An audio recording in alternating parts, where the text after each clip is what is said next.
Plus de 40 000 personnes rassemblées sur le front de mer de Saint-Denis l'an dernier, des rues noires de monde pour assister au traditionnel feu d'artifice. Un spectacle incontournable qui ne s'improvise pas. Ce mercredi, les techniciens s'occupent encore d'installer les quelques 16 000 projectiles prévus.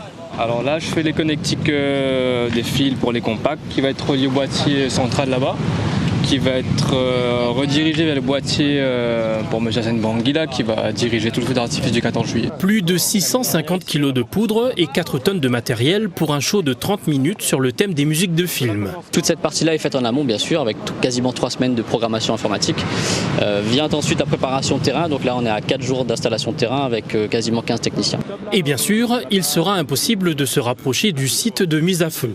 Au niveau de la route du littoral, donc le rond-point qui arrive sur Saint-Denis, ça s'est fermé aussi pour une question de sécurité. Comme on est en bordure de mer et nous à Saint-Denis, on a l'aéroport, donc il faut aussi le feu du 14 juillet dépend également de l'aviation civile. Quelques 40 à 50 000 personnes sont donc attendues. Un sacré défi pour les autorités qui doivent anticiper de possibles mouvements de foule, voire pire.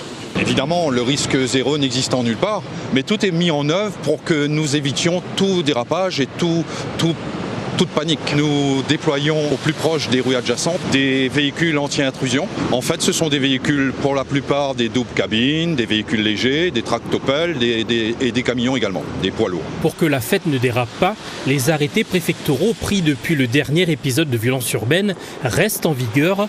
Les forces de l'ordre seront également massivement présentes. On a un certain nombre de patrouilles qui sont mobilisées, soit en statique à des points stratégiques pour avoir une vision assez globale et rapide de ce qui se passe sur le dispositif, d'accord, et en dynamique, puisqu'on ne peut pas être partout au même moment pour pouvoir intervenir très rapidement s'il se passe quelque chose.